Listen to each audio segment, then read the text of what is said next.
혹시 아무에게도 말하지 못하고 마음속에만 담아둔 응어리가 있으신가요? 차마 서운하다, 아프다 표현하지 못해 혼자 사귀어야만 했던 기억 말입니다. 특히 그것이 사랑하는 가족에게서 비롯된 것이라면 그 상처는 더욱 깊게 파고들기 마련이죠. 안녕하세요. 당신의 마음에 잠시 쉬어갈 자리를 내어드리는 곳 황혼서재입니다. 어머님, 아버님 돌아가시면 저 제사 안 지낼 거예요. 죄송해요. 필름이 끊겨서 기억이 안 나요. 혹시 제가 실수한 게 있나요? 가장 즐거워야 할 명절날 며느리의 기억나지 않는다는 말 한마디가 시어머니의 가슴에 평생 지워지지 않을 상처를 남겼습니다. 때로는 누군가의 말 한마디가 가슴에 박혀 두고두고 아플 때가 있지요. 만약 가장 가까운 사람에게 평생의 희생을 부정당하고 상대는 그조차 기억하지 못한다면 당신은 어떤 선택을 하시겠습니까? 지금부터 시작합니다.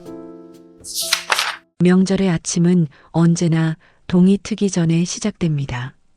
온 집안이 깊은 잠에 빠져 있는 새벽 5시, 창틈으로 스며드는 싸늘한 공기에 잠이 깨면 삐걱이는 낡은 마루 소리가 제 발걸음에 맞춰 신음소리를 냈습니다. 그 소리는 마치 고단한 내 몸이 내는 소리 같았죠. 뽀얀 불빛 아래 가스레인지 위에서는 뽀얀 쌀뜨물에 담긴 토란대가 끓어오르고 도마 위에서는 쉴 새 없이 칼날이 춤을 춥니다. 탕, 탕, 탕. 수십 년간 귀에 박힌 이 소리는 제게 익숙한 노동의 신호이자 제가 살아있다는 증거이기도 했습니다. 참기름 냄새가 고소하게 집안에 퍼질 때쯤 방문이 열리고 아들 내외가 나옵니다. 아들 상우 녀석은 잠이 덜 깬 얼굴로 어색하게 웃으며 제 곁을 맴돌고 며느리 소윤이는 제 품에 안긴 아이에게서 눈을 떼지 않습니다. 명절이라고 새로 산 듯한 화사한 실내복이 유난히 눈에 띄었습니다. 저는 그저 말없이 웃으며 갓 부쳐낸 따끈한 두부전을 아이의 작은 입에 넣어 주었습니다. 아이가 오물거리며 받아먹는 모습에 명절 아침의 고단함도 잠시 녹아내리는 듯 했습니다. 하지만 그 평화는 딱 거기까지였습니다.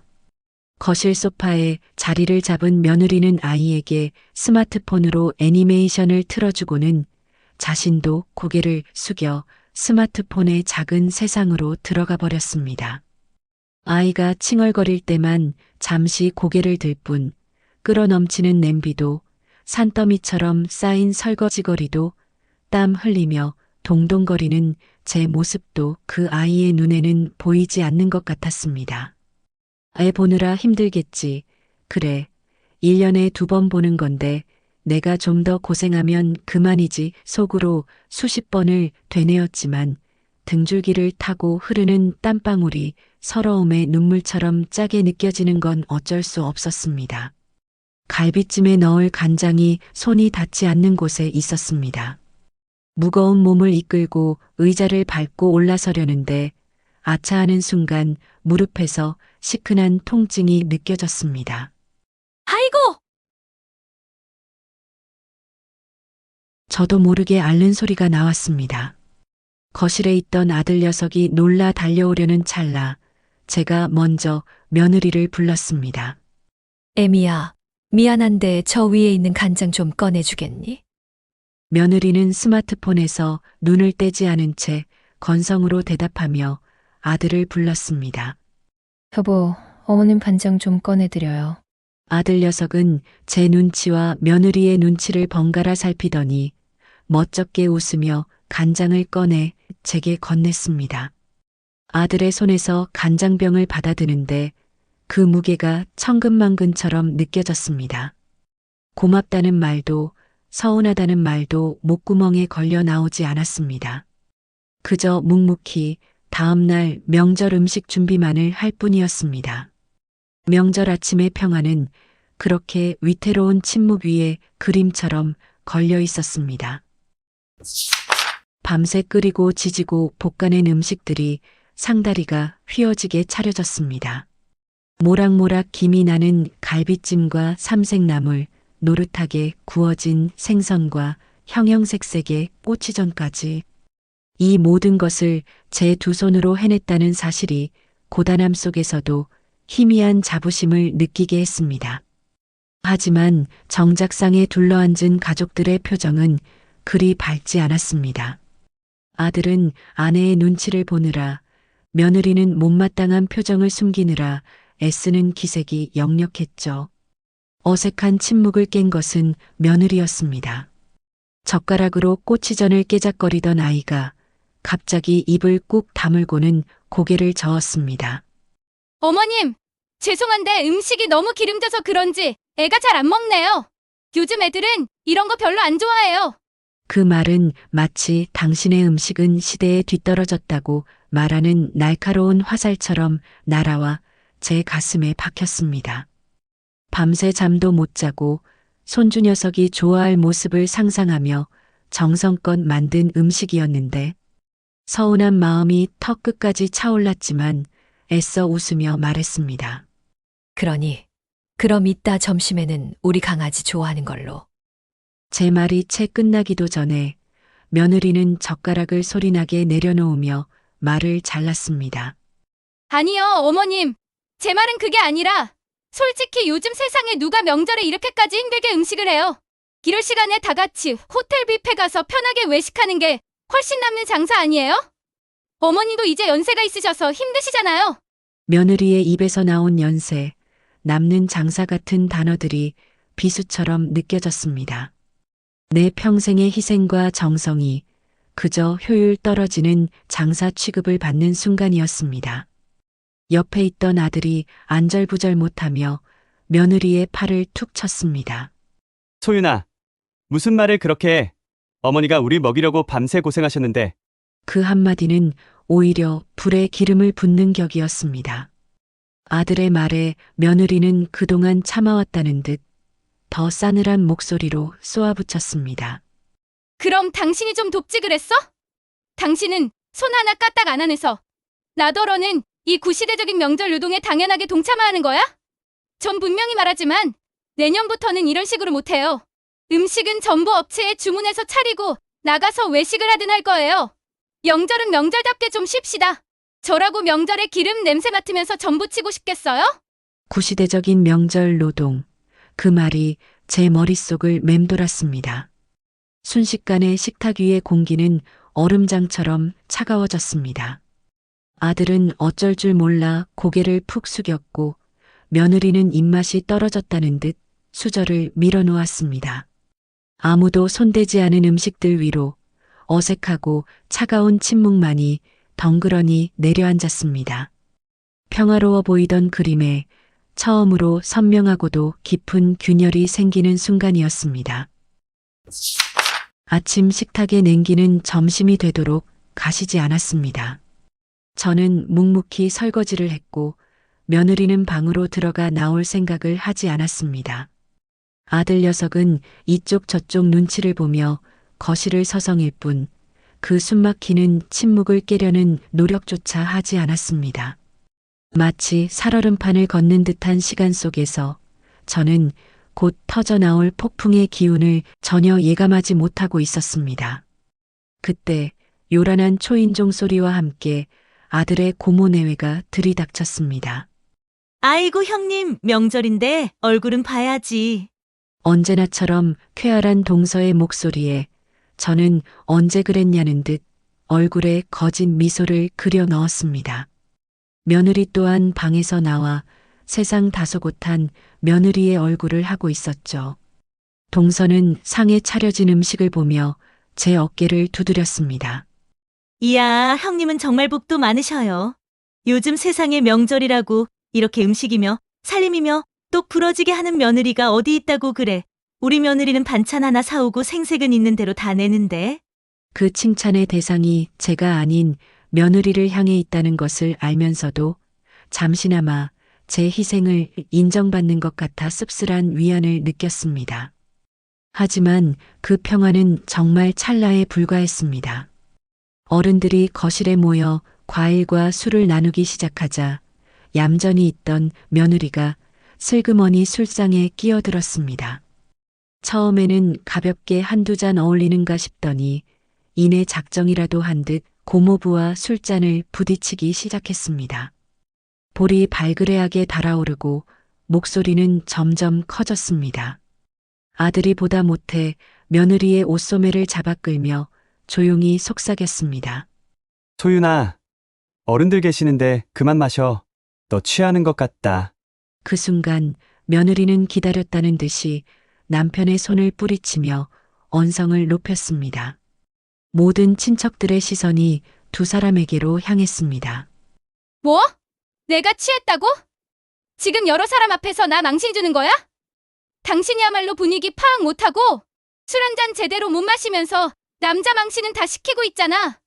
회사에서도 왜 맨날 만년과장인지 내가 알겠어. 답답해서 정말. 정적이 흘렀습니다. 싸늘하다 못해 비수가 되어 날아와 박히는 말이었습니다.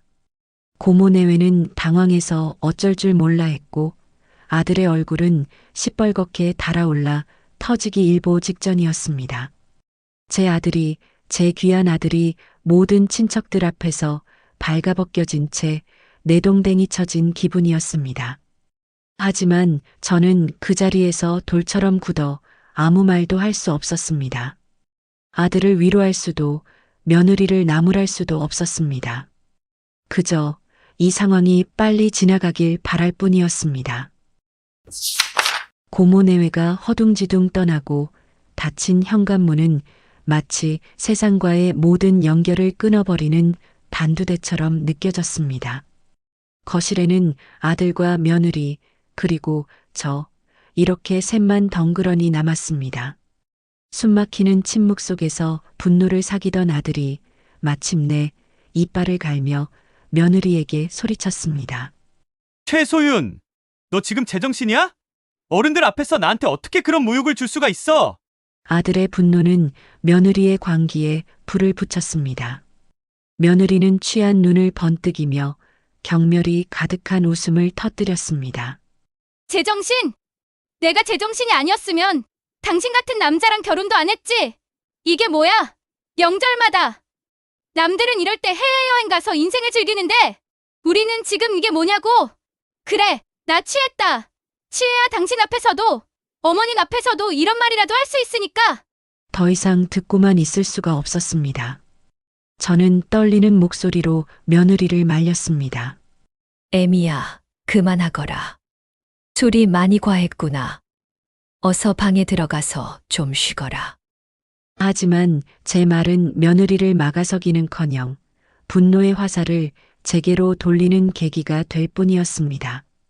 며느리는 비틀거리며 제 앞에 다가와 제 눈을 똑바로 노려보며 말했습니다. 그 눈빛은 제가 평생 한 번도 본 적 없는 불만과 분노만으로 가득 차 있었습니다. 쉬라고요? 제가 왜요? 어머님, 똑똑히 들으세요. 저는 평생 이 지긋지긋한 부엌대기로 제 사상에 허리 굽히는 며느리로 살 생각 추호도 없어요. 그러니까 기대 같은 거 처음부터 하지 마시라고요. 그리고 제 심장을 꿰뚫는 마지막 한마디. 어머님, 아버님 돌아가시면 저 제사 안 지낼 거예요. 그렇게 아세요. 세상이 무너지는 소리가 들렸습니다. 제 평생을 바쳐 지켜온 모든 것, 제 삶의 이유이자 자부심이었던 모든 것이 송두리째 부정당하는 소리였습니다. 피가 빠져나가고 온몸이 차갑게 식는 기분이었습니다. 제 얼굴이 어떤 표정이었는지 저는 기억하지 못합니다. 그 말을 끝으로 며느리는 몸을 가누지 못한 채 비틀거리며 방으로 들어가 그대로 쓰러져 잠이 들었습니다. 거실에는 부서진 자존심에 무너져 내린 아들과 영혼이 빠져나간 채 석상처럼 굳어버린 저만 남았습니다. 어지럽혀진 술상과 음식들, 그 모든 것이 마치 폭탄을 맞은 전쟁터의 폐허처럼 보였습니다. 귀가 먹먹해지고 아무 소리도 들리지 않았습니다. 제 삶이 바로 저 문 너머에서 골아떨어진 저 아이의 한마디에 산산조각 나버렸습니다. 밤새 뜬 눈으로 지새웠습니다. 며느리가 뱉어낸 칼날 같은 말들이 귀에 박혀 잠을 이룰 수가 없었습니다. 동이 트고 저는 유령처럼 일어나 어지럽혀진 거실을 치우기 시작했습니다. 텅 빈 술병과 먹다 남은 음식물들. 어제의 소란이 마치 끔찍한 꿈처럼 느껴졌지만 가슴 한가운데에 뚫린 커다란 구멍이 그 모든 것이 현실이었음을 증명하고 있었습니다. 제 손놀림은 기계적이었고 아무런 감정도 느껴지지 않았습니다. 한참 뒤 방문이 열리고 며느리가 머리를 감싸쥐고 나왔습니다. 잔뜩 헝클어진 머리와 핏기 없는 얼굴, 지독한 숙취에 시달리는 기색이 역력했습니다. 아이는 어제 늦게 잠이 들어 아직 방에서 나오지 않았던 터라 집안에는 무거운 침묵만이 감돌았습니다. 며느리는 제 눈치를 살피며 조심스럽게 입을 열었습니다. 어머님 좋은 아침이에요. 저 머리가 너무 아파서 혹시 마실 물 좀 주실 수 있나요? 저는 아무 대답도 하지 않았습니다. 그저 찬장에서 유리컵을 꺼내 정수기 물을 받아 탁 소리가 나게 식탁 위에 내려놓았습니다. 단 한 번도 며느리의 얼굴을 쳐다보지 않았습니다. 제 싸늘한 등 뒤로 며느리가 당황하며 숨을 삼키는 소리가 희미하게 들려왔습니다.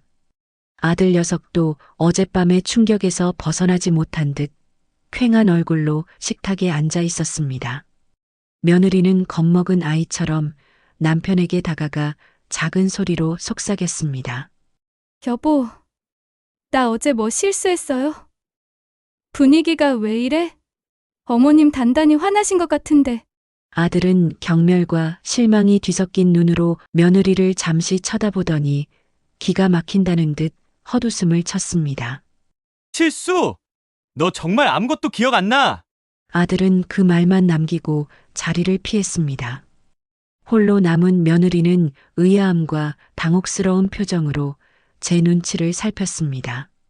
그 모습에 저는 속으로 울었습니다. 그래, 너는 기억이 안 나겠지. 술에 취해 뱉은 그 말들을 어찌 다 기억하겠니? 하지만 나는 내가 뱉은 모든 말을 한 글자도 빼놓지 않고 기억한단다. 그리고 아마 평생 잊지 못할 게다. 상처를 준 사람은 기억하지 못하는데 상처받은 사람만 영원히 고통받는 이 상황이 너무도 잔인하게 느껴졌습니다. 제 가슴속 상처는 그렇게 기억하는 사람의 몫으로만 남겨져 있었습니다. 집으로 돌아갈 시간이 되었습니다. 억지로 차린 아침상에는 수저 부딪히는 소리조차 들리지 않았고 짐을 싸는 내내 우리는 약속이라도 한 듯 서로의 눈을 피했습니다. 저는 아들 내외에게 싸줄 반찬들을 말없이 플라스틱 통에 담았습니다. 기름진 전과 잡채, 갖은 나물들. 어제까지만 해도 가족을 위한 정성의 상징이었던 음식들이 이제는 그저 처치 곤란한 노동의 결과물처럼 느껴졌습니다. 반찬을 담는 제 손이 미세하게 떨리고 있다는 사실을 저 자신도 깨닫지 못하고 있었습니다.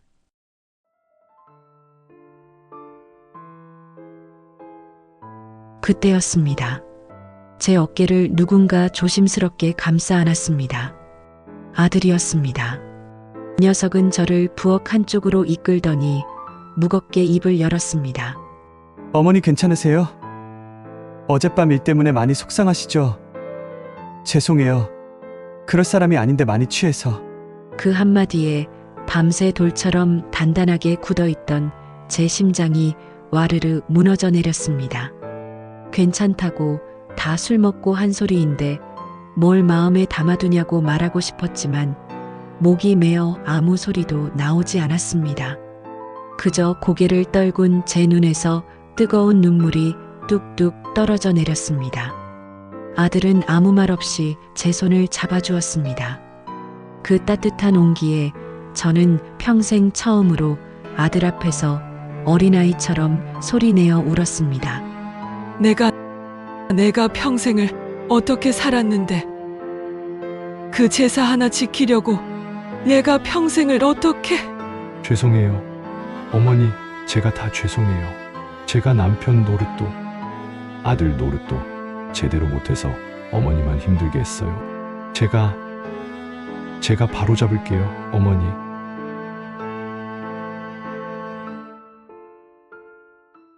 아들은 눈물을 닦고 일어섰습니다.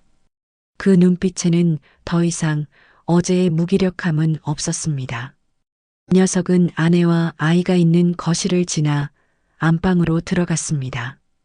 그리고는 짐을 싸고 있던 며느리를 향해 말했습니다. 앉아봐, 최소윤. 아들의 차갑고 단호한 목소리에 며느리의 얼굴이 하얗게 질렸습니다. 아들은 방문을 닫았습니다. 그리고 저는 문틈으로 아들의 낮고도 분명한 목소리를 들을 수 있었습니다. 당신 어젯밤에 어머니 가슴에 어떤 대못을 박았는지 정말 하나도 기억 안 나? 당신이 나를 친척들 앞에서 어떻게 망신 줬는지도, 그리고 어머니의 한평생을 부정하는 그 잔인한 말을 어떻게 그렇게 쉽게 뱉을 수 있었어? 아들은 지난밤 며느리가 뱉었던 모든 말들을 하나도 빠짐없이 차분하게 전달했습니다. 거실 소파에 앉아있던 제 귀에도 그 모든 순간이 다시 생생하게 재생되는 듯 했습니다.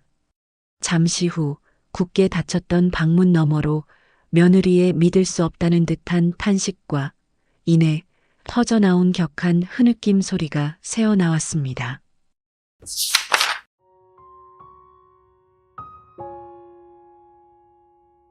얼마나 지났을까? 굳게 닫혔던 안방문이 열렸습니다. 며느리가 비틀거리며 걸어 나왔습니다. 두 눈은 퉁퉁 부어 있었고 얼굴은 눈물과 죄책감으로 온통 얼룩져 있었습니다. 어제까지만 해도 세련되고 당당했던 그 아이의 모습은 온데간데 없었습니다. 며느리는 거실 소파에 멍하니 앉아있는 제 앞으로 다가왔습니다. 그리고 다음 순간 제 눈을 의심했습니다. 며느리가 그 꼿꼿하던 아이가 제 앞에 힘없이 무릎을 꿇었습니다. 차갑게 식은 거실 바닥에 이마가 닿을 듯 고개를 숙인 며느리가 터져나오는 울음을 삼키며 말했습니다. 어머님, 제가 너무 죄송해요. 무슨 말로도 용서가 안 될 거 알아요. 하지만 정말 죄송합니다. 제가 어젯밤에 제정신이 아니었어요. 진짜 하고 싶은 말은 그게 아니었는데 술 핑계가 아니에요. 그냥 저도 모르게. 저는 아무 말 없이 무릎 꿇고 있는 며느리를 내려다보았습니다. 미움, 원망, 분노, 어젯밤 제 속을 새까맣게 태웠던 감정들이 거짓말처럼 희미해지는 것을 느꼈습니다. 대신 그 자리에는 측은함과 안쓰러움이 차올랐습니다. 저 역시 젊은 날 저 아이처럼 답답하고 소리치고 싶었던 때가 분명 있었으니까요. 저는 옆에 서 있는 아들에게 눈짓을 했습니다. 아들은 다가와 며느리의 팔을 부축해 일으켜 세웠습니다. 저는 깊은 한숨을 내쉰 뒤 조용히 입을 열었습니다. 일어나거라. 다 지난 일이다. 며느리는 고개를 들지 못했습니다. 저는 계속해서 말을 이었습니다. 오죽했으면 술김에 그런 말이 나왔겠니. 그만큼 내 마음에도 쌓인 게 많았다는 뜻이겠지. 나도 너한테 살가운 시어머니는 못됐다. 다 내 방식대로만 밀어붙였으니 너도 오죽 답답했을까. 제 말에 며느리는 더 크게 오열했습니다. 그것은 죄책감의 눈물인 동시에 처음으로 이해받았다는 안도의 눈물이었습니다. 저는 조용히 다가가 며느리의 등을 토닥여 주었습니다. 평생 누군가를 먼저 안아본 적 없던 제 서툰 손길이었습니다. 아들 녀석도 조용히 눈물을 훔치고 있었습니다. 길고 길었던 명절의 끝자락에서 우리는 비로소 처음으로 서로의 상처를 마주 보고 있었습니다. 모든 폭풍이 지나간 집에는 어색한 고요함이 내려앉았습니다. 집으로 돌아갈 채비를 하는 아들 내외의 움직임은 조심스러웠습니다. 며느리는 제가 싸준 반찬통을 군말 없이 받아들었고 아들은 떠나기 전 제 어깨를 말없이 꾹 쥐어주었습니다. 차에 오르기 전 며느리는 제게 깊이 고개를 숙였습니다. 그 어떤 말보다 무거운 사과와 감사가 그 안에 담겨 있었습니다. 저는 그저 아이의 등을 한번 토닥여 주었습니다. 차는 미끄러지듯 골목을 빠져나갔고 저는 보이지 않을 때까지 한참을 서서 그 뒷모습을 바라보았습니다. 텅 빈 집으로 돌아와 소파에 앉으니 그제야 온몸에 힘이 쭉 빠지는 기분이었습니다. 상처가 완전히 아문 것은 아니었습니다. 어쩌면 평생 희미한 흉터로 남을지도 모릅니다. 우리 사이의 모든 문제가 해결된 것도 아니었죠. 하지만 이상하게도 마음은 어느 때보다 평온했습니다. 그때였습니다. 띠링 하고 둔탁한 소리와 함께 손에 들고 있던 낡은 스마트폰이 짧게 울렸습니다. 며느리에게서 온 문자였습니다. 어머님, 저희 조심히 올라가고 있어요. 오늘 정말 죄송했고 또 감사했습니다. 챙겨주신 반찬 맛있게 잘 먹을게요. 짧은 글귀를 몇 번이나 되새겨 읽었는지 모릅니다. 가슴 깊은 곳에서부터 뜨끈한 무언가가 차오르는 기분이었습니다. 답장을 해야 하는데 뭐라고 보내야 할지 몰라 한참을 망설였습니다. 투박한 손으로 화면을 눌러 글자를 쓰는 것이 영 어색하고 어려웠습니다.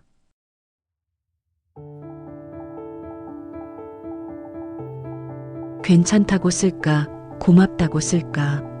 썼다 지우기를 반복하다 한참 만에야 제 마음과 가장 닮은 문장을 찾아보냈습니다. 나도 미안했다. 조심해서 가거라. 전송 버튼을 누르고 휴대폰을 내려놓았습니다. 창밖으로는 어느새 저녁 노을이 붉게 물들고 있었습니다. 제 얼굴에 작은 미소가 번졌습니다. 완벽한 명절도 완벽한 가족도 세상에 없을 겁니다. 그저 우리는 오늘 서로를 향해 아주 서툴고 작은 한 걸음을 내디뎠을 뿐입니다. 하지만 어쩌면 그것만으로도 충분한지도 모르겠습니다.